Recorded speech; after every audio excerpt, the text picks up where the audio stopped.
ఖచ్చితంగా వారే కైవసం చేసుకుంటారు అంటారు. దాన్ని ఎలా ఢీకొట్టబోతారు? ముందుగా ఒక మాట ఏంటంటే సార్, ఇప్పుడు అసలు అంటే బీఆర్ఎస్ని ఒక జాతీయ పార్టీగా మాట్లాడుకోవాలో ప్రాంతీయ పార్టీగా మాట్లాడుకోవాలో అర్థం కావట్లేదు. ఎందుకంటే జాతీయ పార్టీని వాళ్ళే ప్రకటించుకున్నారు, మహారాష్ట్రకి వెళ్ళారు, ఆంధ్రప్రదేశ్కి వెళ్ళారు, ఎందుకు వెళ్ళారు స్టిల్ టుడే కూడా వాళ్ళ పార్టీ నాయకులకి చాలా వరకు అర్థం కావట్లేదు.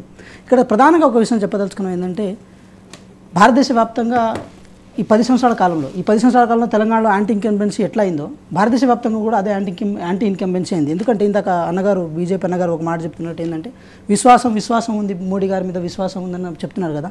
అదే విశ్వాసాన్ని పార్లమెంట్ వేదికగా నిరూపించుకుంటే బాగుండు. ఒకసారి అదానీ గారి విషయం వచ్చినప్పుడు, ఇంకోసారి మన పార్లమెంట్లో పెప్పర్ స్ప్రేలు వచ్చినప్పుడు అప్పుడు కూడా విశ్వాసాన్ని నిరూపించుకుంటే బాగుండు. ఎందుకంటే విశ్వాసాన్ని నిరూపించుకోవాల్సిన ఒక ప్రధానమైన ప్లేసెస్ ఏమైనా ఉన్నాయంటే ఈ మొత్తం భారతదేశ డెమోక్రసీలో అది చట్ట సంస్థలు, అంటే చట్టాలు చేసే ఆ వేదికలు మాత్రమే. ఆ వేదికల దగ్గర విశ్వాసాన్ని నిరూపించుకోకుండా ఉన్న ఎంపీలను సస్పెండ్ చేసుకుంటూ పోతే అంటే ప్రజాస్వామ్యాన్ని కూని చేసినట్టే కదా. అదేవిధంగా మేము ఇంకో విషయం చెప్తున్నాం.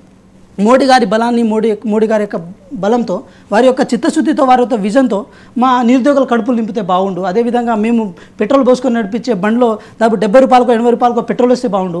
అదేవిధంగా ఈ దేశం నిరుద్యోగ రేట్లో తక్కువైపోయి అంటే ఏది ఒక విశ్వజనీనంగా మారితే బాగుండు. కానీ అట్లా ఏం జరగకుండా కేవలం ఉన్న పరిస్థితులనే మళ్ళీ రిపీటెడ్గా అయ్యి ప్రతిసారి మేము క్వశ్చన్ చేసిన ప్రతిసారి 70 సంవత్సరాల కాంగ్రెస్ పార్టీ ఏం చేసిందని చెప్పి మా మీద బట్టగాసే మీద వేసే ప్రయత్నం చేస్తున్నారు. కానీ నిజంగా భారతదేశానికి ఏం కావాలన్న అంశం మీద వాళ్ళకి క్లారిటీ లేదు. ఒక విషయం. ఇంకో విషయం, ఇక్కడ బీఆర్ఎస్ విషయానికి పర్టికులర్గా వద్దాం. బీఆర్ఎస్ విషయానికి పర్టికులర్గా వచ్చినప్పుడు వాళ్ళు 2019 ఎలక్షన్స్లో కారు సారు 16 సర్కారు అన్నారు. ఆ నినాదంతో వాళ్ళకు వచ్చిన ఎంపీ స్థానాలతో వాళ్ళు ఏం చేయగలిగారు అనేది స్టిల్ టుడే కూడా తెలంగాణ ప్రజలకు క్లారిటీ లేదు. అదేవిధంగా రేపు రాబోయే ఎలక్షన్స్లో కూడా వాళ్ళు కన్ఫ్యూజన్లో ఉన్నారు. ఇప్పుడు శ్వేతపత్రం రిలీజ్ చేశారు. శ్వేతపత్రం రిలీజ్ చేస్తే దాంతోపాటు ఆ శ్వేతపత్రంలో నిరుద్యోగుల బతుకుల గురించి కూడా చెప్తే బాగుండేది కదా. ఆ శ్వేతపత్రంలో ఎంతమంది మీ ఆస్తులు కూడా కొట్టుకున్నారు, ఎంతవరకు మీరు మీ కుటుంబ పరిపాలన, ఎంతవరకు మీ ఇంటికి చేరిన ఆస్తులు, అది కూడా చెప్పాల్సి ఉంటుంది కదా. మీ శ్వేతపత్రంలో ఏ నీళ్లు నిధులు నియామకాల కోసం అయితే తెలంగాణ సాధించుకున్నామో దాన్ని మొత్తం మీ స్వేదాన్ని, మీ కష్టాన్ని మీకోసం అనుభవించారు తప్ప ఈ తెలంగాణ ప్రజానికాన్ని కానీ తెలంగాణ ప్రాంతాన్ని కానీ పురోగతి వైపు మీరు తీసుకెళ్ళలేదు.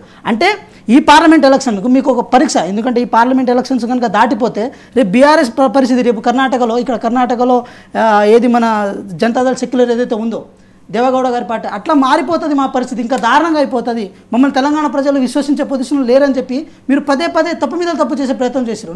మేము ఒకటి చెప్తున్నాం, శ్వేతపత్రాన్ని మేము రిలీజ్ చేసిన తర్వాత శ్వేతపత్రం పేరుతో మీరు ఈ తెలంగాణ ప్రజలకి ఏం చెప్పదలుచుకున్నారో క్లారిటీ ఇస్తలేరు. నేను ఒక మాట స్పందనంగా చెప్పదలుచుకున్నాం. 50 లక్షల కోట్ల వరకు సంపదను తెలంగాణ రాష్ట్రంలో సృష్టించామని చెప్పి బీజేపీ నాయకులు అంటున్నారు కదా. 50 లక్షల కోట్ల వరకు సంపదను సృష్టించిన తర్వాత ఫస్ట్ తారీఖు ఎందుకు మీరు జీతాలు ఇస్తలేరు తెలంగాణ ప్రజలకు, అంటే ఉద్యోగులకు? ఫస్ట్ తారీఖు ఇంకో విషయం చెప్తున్నా, అదే నిరుద్యోగ రేటు ఈ తెలంగాణ రాష్ట్రంలో ఎందుకు ఇంత విజృంభించింది అంటే ఒక మాయ మాటలు చెప్పి తెలంగాణ ప్రజలను బతకరించే ప్రయత్నం చేశారు. అది ఎంపీ ఎలక్షన్స్ వరకు కంటిన్యూ కాదండి, గుర్తిస్తున్నారు. ఒక నిమిషం ఉండండి కోటేశ్వరరావు గారు, నాకు ఒకసారి అవకాశం ఇస్తాను. కోటేశ్వరరావు గారు, ఎవరి పార్టీ ధీమా వారికి ఉన్నది. కాకపోతే ఎంపీ స్థానాలకు సంబంధించి అందరూ కూడా అంటే ప్రజలు కావచ్చు, లేకుంటే ఎవరి ధీమా వాళ్ళు అదేదో మేకపోతు గాంభీర్యం అంటారుగా, అలాంటి ప్రదర్శన అనుకోవాలా, లేకుంటే ఇంకో కోణం ఏమన్నా ఉన్నాయి అనుకోవాలా? ఇప్పుడు ఎవరి పార్టీ ఎత్తుగడలు లేకపోతే వాళ్ళకి సంబంధించినటువంటి ఊహలు ఏమైనా ఉండొచ్చు, కానీ